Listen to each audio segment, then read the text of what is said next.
So welcome to this fourth video blog. We're going to be focused on digital sculpture and design. And, in case you haven't noticed, I've kind of got this thing for monsters. Obsession. Really. I don't always like the movies that they're associated with, but something about their form and their design and just the character of them I'm drawn to. Especially the fangs. I don't know what that is about fangs, but it's kind of interesting when people come and visit my office and see all these things. They're a little overwhelmed, to say the least, and I think some of them actually, carefully, slowly back away. For me, it's kind of like my muse, to be surrounded by all of these incredible characters. The amount of work and creativity that has gone into designing and conceiving these is unimaginable. What I want to do today is talk to you a little bit about the design and sculpture work that's gone into the characters for the price, and introduce you to Ryan Peterson. So when it came time for me to ask someone to come on board to help design and build all of the characters and creatures for the price, I really didn't have anybody else in mind except for Ryan. He was always my first choice. He's a sculptor and a designer who started in traditional media like clay, but he's since added several digital tools to his arsenal. He graduated from the University of Utah with a fine arts degree in painting. And Ryan's worked with most of the very top makeup effects studios in Hollywood on several films that I'm sure you recognize. I spent a lot of my life trying to do things like this. Ever since I was little, I was fascinated in trying to create my own, and that started with drawing, and then went to sculpture. Not very good sculpture either. As I went through my teenage years, I kept trying to improve my sculpting, looking at images of things I really admire and trying to figure out how to duplicate them and stuff. And I never went to school for any of this stuff. I was pretty good at looking at things and realizing, mine sucks, and this is really great. And what is it? Oh, it's this or it's that. But I noticed I kind of got drawn into the detail part. I kind of sucked into that. So I'd start sculpting something, and then I'd kind of obsess on one area, like an eye, start doing these wrinkles, and there's these bags and these cool this and that and the other thing. But most of the time that detailed piece didn't fit. And it was at that point that I started to get an inkling for this idea of form. I started realizing that was part of the design process that I was missing. I was getting too focused on details. And that's not what makes something interesting to me, to my eye, when I look at something. And this was really driven home many years later when I was at a local university looking at some pieces that different students had done. And I came around the corner and looked at this sculpture that just knocked me off my feet. It was by a guy named Ryan Peterson. It kind of looked like The Thing, with these heads kind of contorting into each other with all these kind of interesting body part textures and stuff. It just sucked you in. Your eye wanted to look at this part, and then it kind of flowed perfectly down to this part, and then there was this detail. It was so interesting how the juxtaposition even of some of these elements together made it captivating, made it this great design. Reading this name Ryan Peterson and feeling a moment of that incredible talent. Then it was like, I got to meet this guy. I got to get to know him. And Ryan isn't only an incredibly talented artist and in many different media, but he is one of the nicest people that I've ever gotten the privilege to meet. And even more than that, he is a fantastic collaborator. He loves to take ideas and build on them, and he listens really well. I mean, you'd be surprised how important that is, and how many people can't do that well. Maybe you're not surprised. When I was growing up as a teenager, I didn't have pictures of sports heroes on my walls, or even girls and stuff. I had these horrible, ugly monster posters on my wall, along with the pictures of the guys that created them. They were my heroes. These makeup effects artists like Rick Baker and Rob Bottin and Greg Canham. Ryan went on to eventually move to Hollywood, got a job, was hired on his incredible, brilliant talent, and worked with all three. And they've all won Academy Awards. I mean, he's worked at some of the best studios with some of the best people, and continued to learn and refine his craft and his knowledge and his design sense. One of my favorite places to go visit is Ryan's studio. So I thought I'd take you with me and let him explain to you some of the creative processes he uses while he does his designing and his sculpting. So let me turn the time over to him.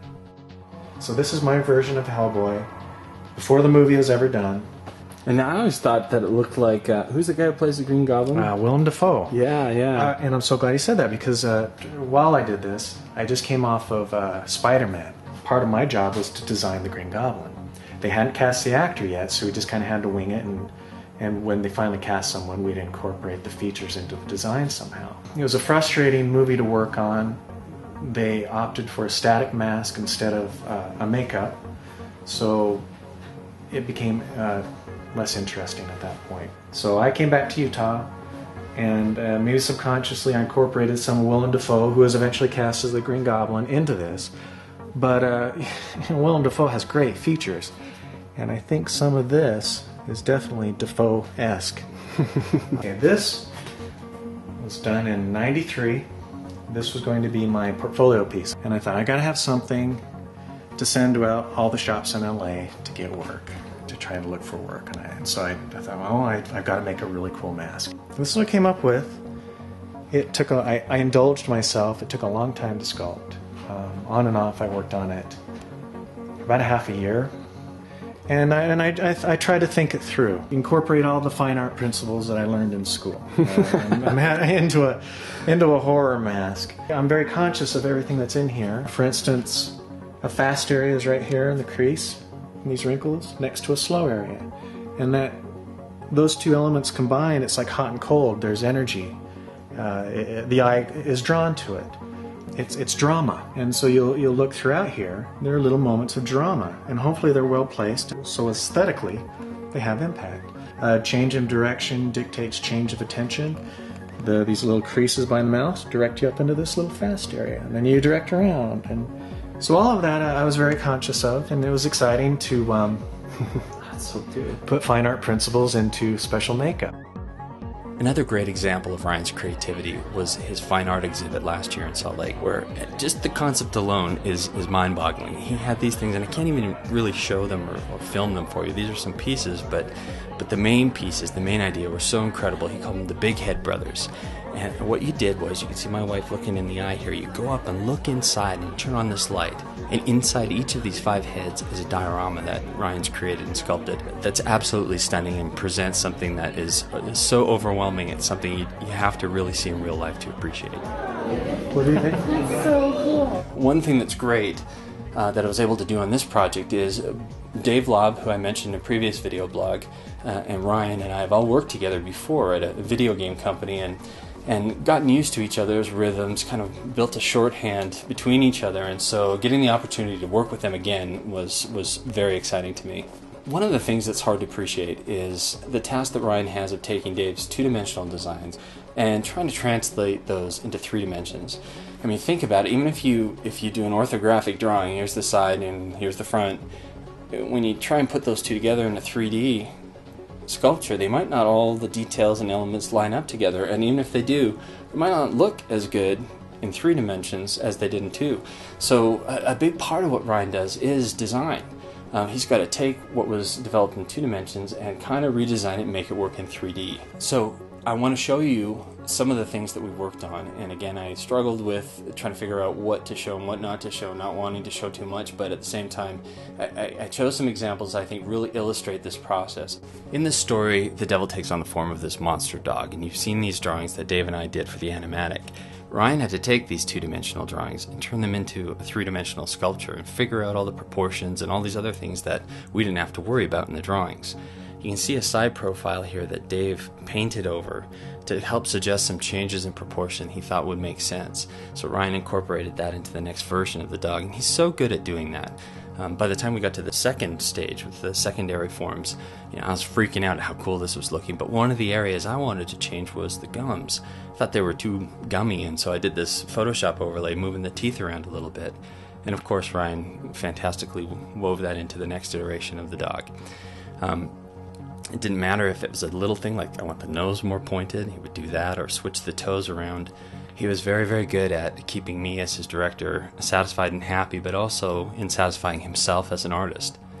When we get to this final detailed stage of the sculpture, to say that I was blown away or that my expectations were completely shattered is a total understatement. I could not believe what I was seeing when I got this final guy. And then we were able to do other Photoshop overlays to experiment with what's the skin going to look like, how are we going to dirty up the teeth, what it'll look like with drool or glowing eyes. We were even at this stage able to paint in some hair to try and experiment with different hairstyles there, so a fantastically fun process. Now, the design for Neil was a completely different thing. We're going for something that was kind of a caricature. And what Ryan had to do was about 5 different versions of these caricature studies, trying to see what features to exaggerate or not, to try and come up with something that would be instantly recognizable as Neil Gaiman, but not an attempt to duplicate reality, because that's not what I was interested in. He said he did it so many times that he could literally sculpt Neil's face in his sleep. But when we finally got to this version, I was thrilled out of my mind. It captured so much of the essence of Neil's face in here, but kept it interesting and stylized just the way I wanted. So I hope that was helpful to kind of get a behind-the-scenes look at the amount of work and effort that we're putting into these characters and creatures for the price, and also to appreciate the incredible artistry of Ryan Peterson. There's no way I could do this without him. So until next time, talk to you soon. Don't give up. Hang in there. All good things. That hands down the hardest thing about these things, doing these video blogs, is figuring out what to say at the end, because everything you say, it doesn't matter what you say, it doesn't matter how you say it, it is cheesy. It's like maximum cheese. So until next time, cheesy, sign off. Talk to you soon. I guess I won't really talk to you soon. See what I mean? There's no way. It's over. The end. And the phone rings.